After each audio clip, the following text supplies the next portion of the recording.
I always tell people, if you're the smartest person in your circle, you need to get another circle. And I'm always trying to gain extra knowledge just to try to be a better human being. This is a special installment of Real Chats that we are calling Off the Gridiron by Project 375. I am honored to be here today with a courageous friend, a true humanitarian, loving father, philanthropist, artist, thinker, and a 4-time Pro Bowl running back, Arian Foster. Thanks for joining us, man. Appreciate you having me, bro. Arian, Michi and I want to welcome you to the Founder Circle, Project 375's Founder Circle. You are joining a group that will be a very powerful, influential group of entrepreneurs, business leaders, writers, artists, athletes, and we can't be more thrilled to have you. Because what we want to do is we want to bring all of us together to create one voice to eradicate the stigma surrounding mental health illness and disorder. So thank you so much. Appreciate you having me, man. Yes, man. I'm glad to be here. So Arian, CBS called you the most interesting man in football. Can you let our guests know why they voted you that? I have no idea, man.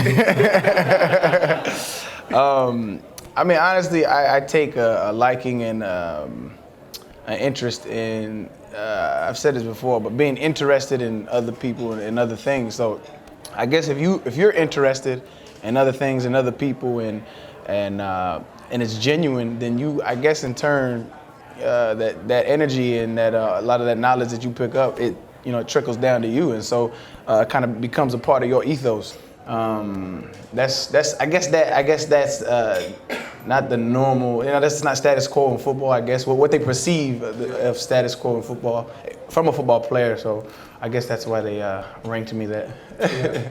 Well, tell you guys a quick story. So his rookie year, I'm watching ESPN, and they're showing a little bit of his college career and his first year in the league. And he made a comment, and I didn't know that this guy had a philosophy background. So I was like, man, this guy's before his time.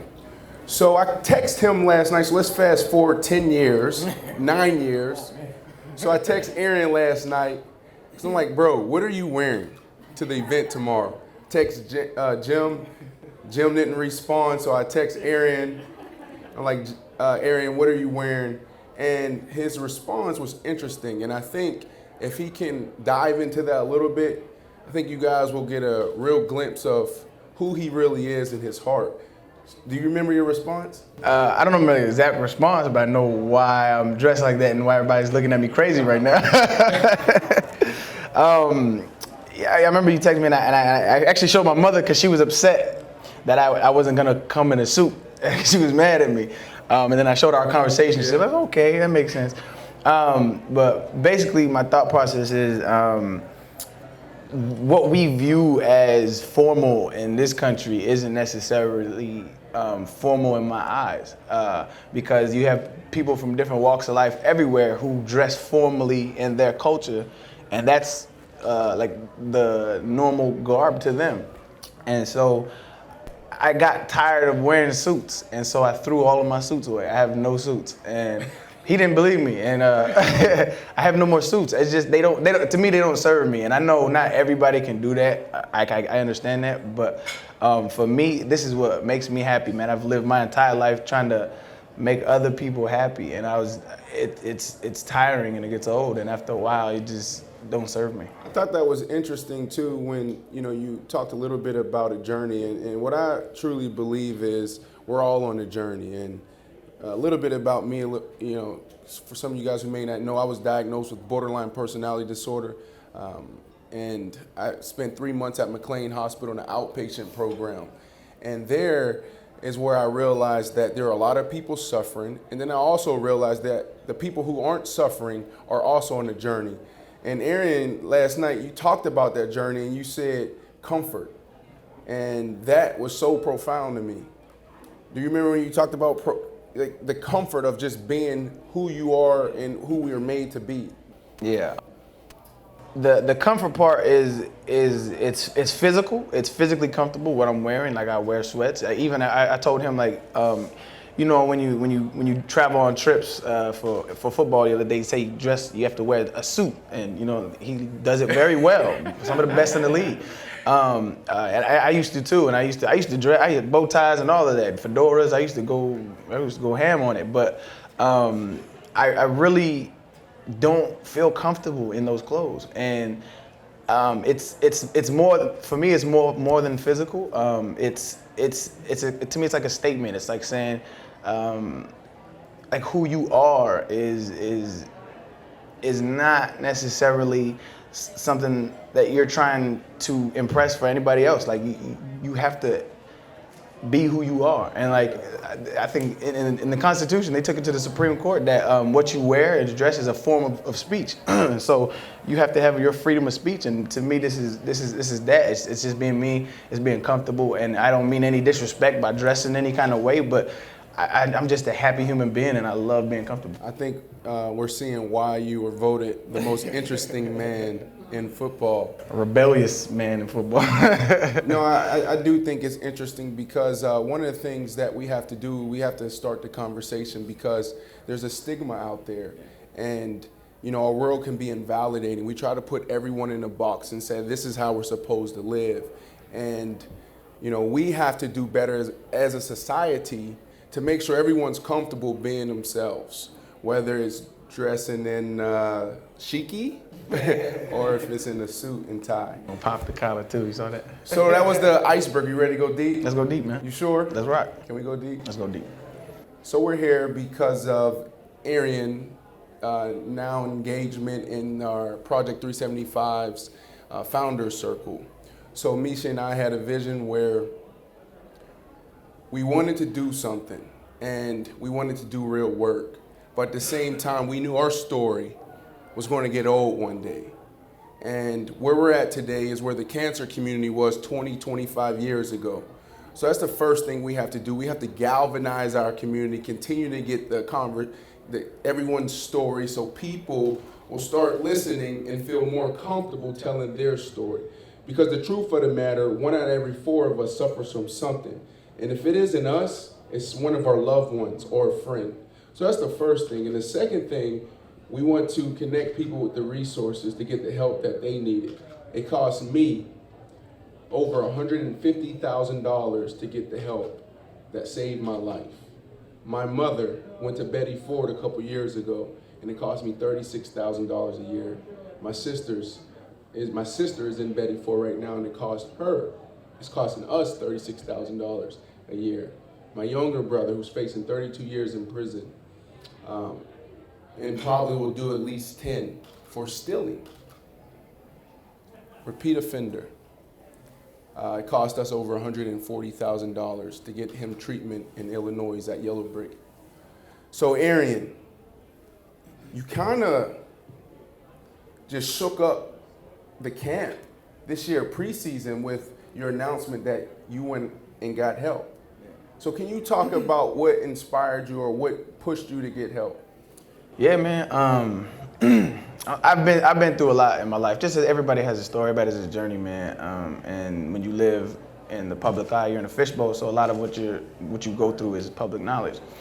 And you know, I went through a lot off the field, finding myself trying to live up to the expectations of what I thought a man was, what I thought a professional athlete was, what I thought a son was, what I thought a father was. And you know, a lot of the times, man, we are too egotistical to go ask for help from anybody, from our loved ones. And I literally just asked my mother, I'd probably say about 4 or 5 months ago, because I have a daughter and she's now 6 years old.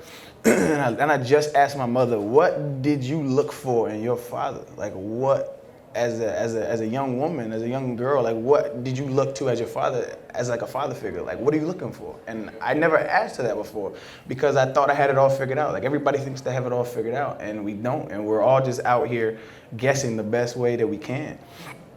And you know, I went through a lot of things off the field that I'm not proud of at all.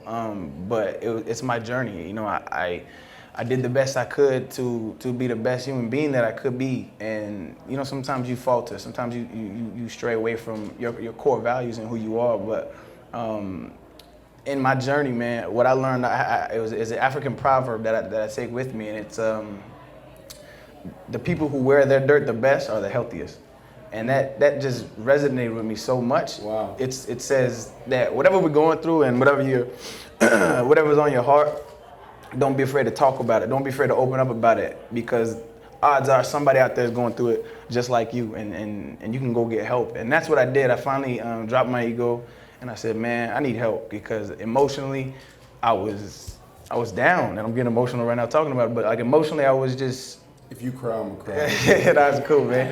Nah, because it's a serious, like nobody ever said go get like counseling. Like there's people who go. It's interesting because football players, I tell people this all the time, we are trained to be bipolar in a way. And I know there's going to be some clinicians watching and say, oh, Brandon, don't botch that. But I say that because football is one of the most manic, depressive environments we can be in. And as kids, whether you start at the age of 6 playing ball, age of 7 or 8, we are taught to mask pain. Exactly. But reaching out for help is the opposite. It's when you're saying, I'm hurting, I need help. When you came out and told your story, were you afraid of the reaction from your peers, your teammates, your family members? No, not at all, man. I never really cared what people thought. Honestly, I mean, to an extent, everybody does, but it was never me doing. The only reason why I did it, it wasn't to like, hey, this is the new me, check me out. It was because I know that there's people out there they feel helpless, and there are people out there who don't feel like it's okay to go seek help. And I used to feel like that. My mother used to tell me all the time, like, you should go see somebody, because I vent to my mother, crying. How long was this going on? I mean, since my whole life, man. I grew up in a domestically violent household. Same story. Didn't have no food. Just the struggle that you've seen your whole life as well. Then all of that, and then all of a sudden, bam! You're a multi-million-dollar athlete. You have everybody coming at you that you have no idea what their intentions are. You all of a sudden you're supposed to know how to manage millions of dollars. You're supposed to know about the stock market. You're supposed to know who to look for, what not to look, like all of that stuff. And then everybody's looking at you. You're the breadwinner in your family, and it's just so much pressure, and nobody tells you how to deal with it, because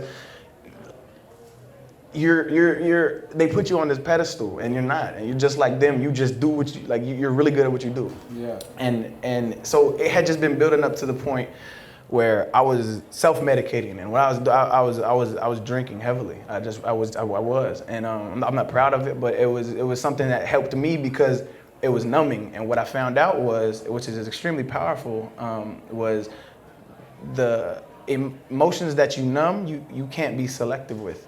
So everything that you numb, that you're trying to numb, you also numb everything good. So I was blocking out a lot of love. I was blocking out a lot of the person that I wanted to be and the person that I know that I am.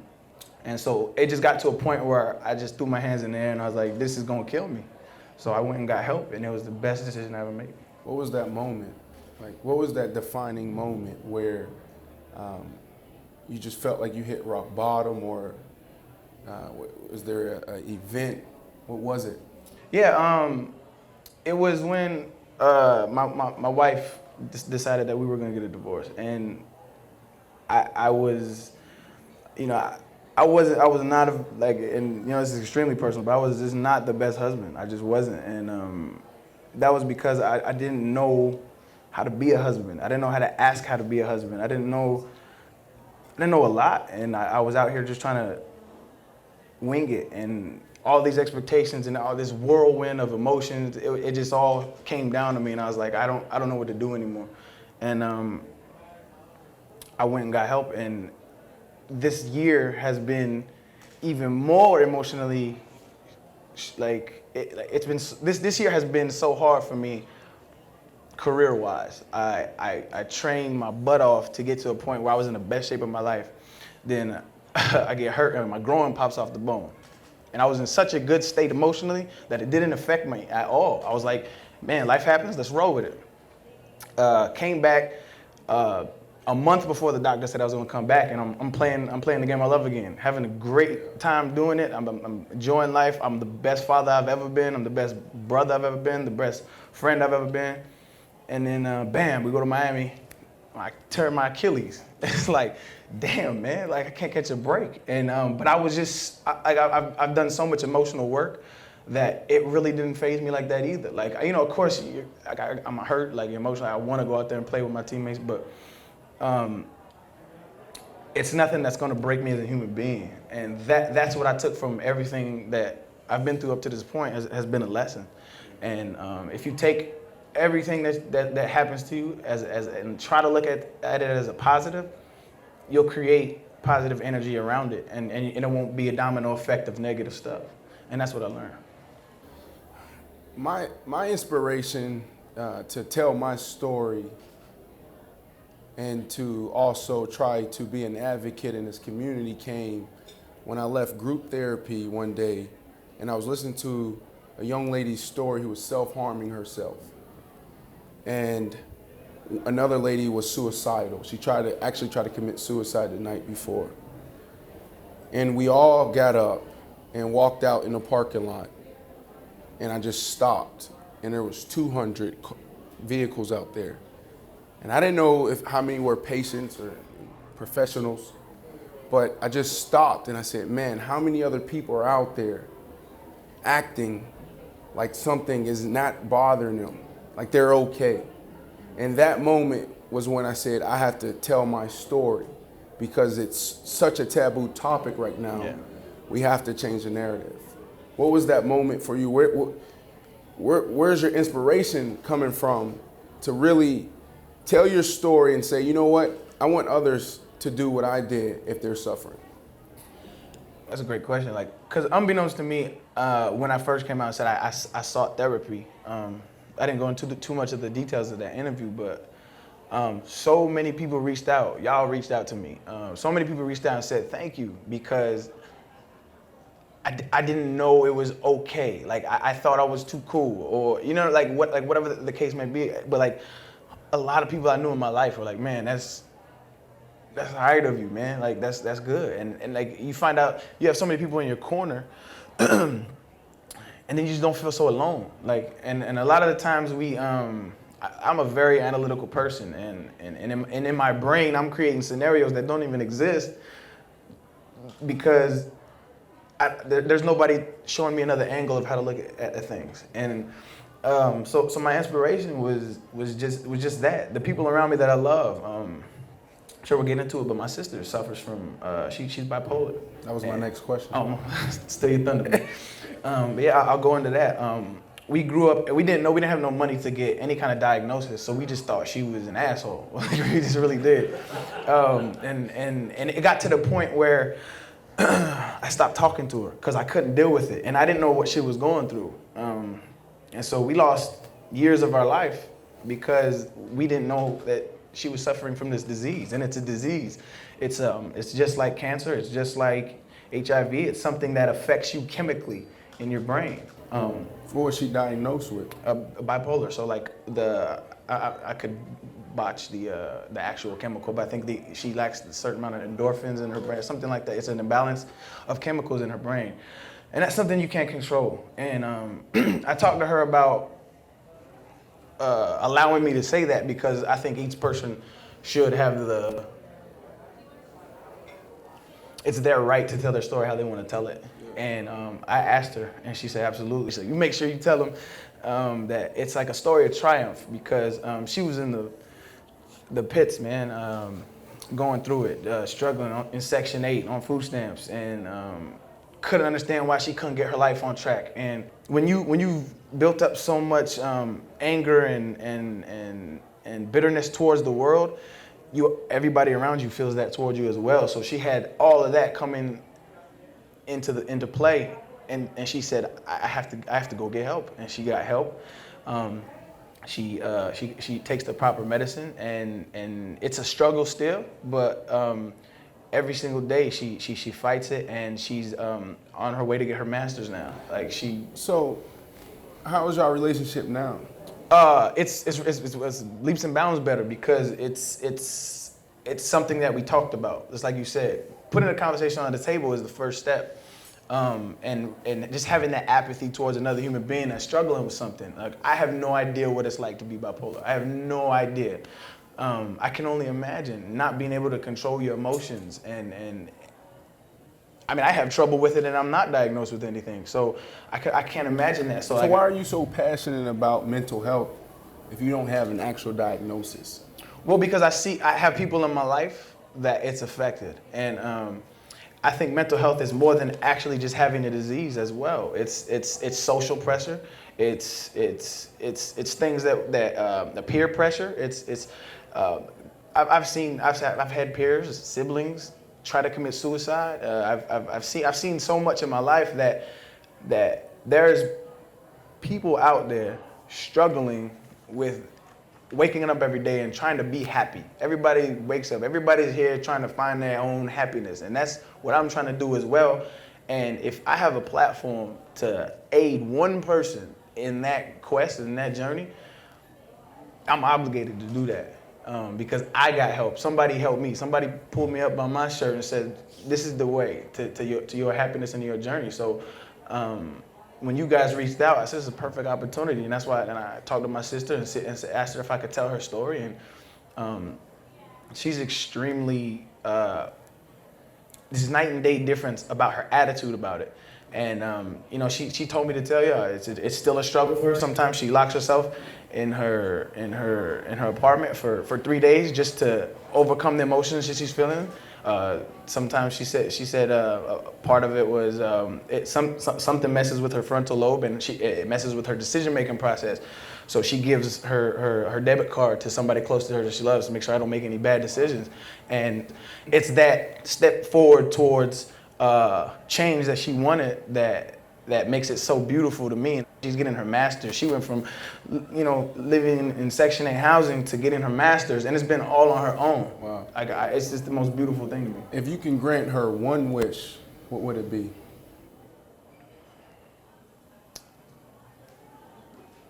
Man, I'm gonna cry, B.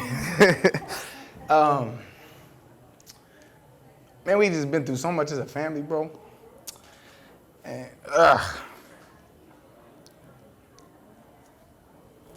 for all my people, and especially her because of everything that she's gone through, I just really want her to find her happiness, and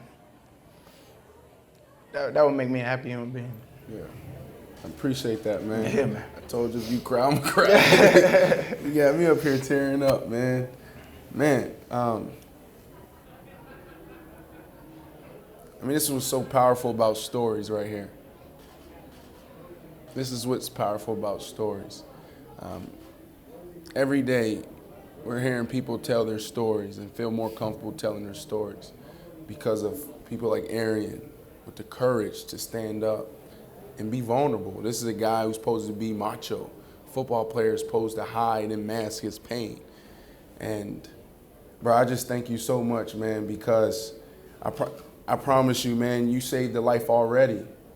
And now it's just doing the work, and, thank you. Thank you. Likewise, man. I don't think you get enough credit for the movement that you started. My mother told me to tell you as well that she just absolutely adores you and everything that you've done because, like you said, man, people don't want to talk about that, and it's a taboo thing, and it's time to change that. You're thinking of it. Like once you change your thinking and change your mindset, you could really make change, and that's what you're doing. So from my family to yours, we appreciate it. I appreciate that. Seems like these emotions and these feelings are still raw for you. Staying on that topic of wishes. If there was one thing, and I don't like living in the past, but I want to tell your story. If there was one thing that you can change, what would it be in your life? Nothing. Not one thing. Everything that I've been through, everything that's got me to this point. Every day I wake up in the mirror, I can look at myself in the mirror, and say I love the man that I am and I love the man that I became. I'm not proud of every decision that I made. I've made mistakes along the way, but those decisions and those mistakes have brought me to who I am and where I'm at today. And who I am and where I'm at today is a happy, humble, grateful human spirit. And I like to spread that light and share that light. And ironically, I'm on the brink of a career-ending injury. You know, the pundits. I divorced. I'm supposed to be underneath the table drinking myself to death, but I've never been happier. And it's because of the work that I put in, and it's because of the want to change my life. And I wouldn't change a thing, man, because that's what made me me. All these scars on my body, all these scars in my soul, that all made me who I am. And I like me, man. That's awesome, man. I appreciate that. Closing really soon. What are some of the things that you use to cope? I know you write poetry. I know you play instruments. Can you dive a little bit into some of the things that you use to cope or just to stay where you're at Zen, right? It's funny, man. I really looked into what Zen was, and you talk to monks and you talk to guidance counselors, and they'll all say Zen is living in the now. Living back there is a terrible place to live, and that hasn't happened yet. So stay here, and that's what all Buddhist monks are trying to do. They sit there and meditate and stay in the now. It's a beautiful thing. But what I do to cope, man, honestly, like you alluded to, I write a lot of poetry. I write music. I compose music. I play the piano. Most interesting man. Let me ask you a question. Can you share something with us? Oh man, put you on the spot. You did. Off the top of my head, it's a poem that it's already out there. You can Google it. It's called "Where We Dwell," and there was a part of that poem that still today gives me butterflies. I don't know if that's narcissistic to like your own stuff like that, but man, it's okay. I was diagnosed with narcissism. But it was a line I wrote in there that said, we came from golden slums and makeshift drums, but our music made the spaceships come. Navigate our thoughts and sever our tongues, unbound by men, forever we run. And to me, that is a direct reflection of my life. I grew up with nothing. I came from nothing. I was always grateful of what I had, because I don't know however bad you have it, somebody has it worse. So it was never a pity party, but I came from nothing, man. And what I've been able to do with that, and along with the people that have helped me along the way. I was in the store the other day, man. I almost broke down and cried, man. There was this lady that came up to me and said that her husband died. He had a kidney problem, and he wanted to be buried in his Arian Foster jersey. And I'm like, that to me is crazy. I'm just a little kid from Albuquerque, New Mexico, and somebody who has lived their entire life wants to be put in his box with your jersey. But we do touch as people, man. And so what does that mean to you to be the first member of the Project 375 Founder Circle?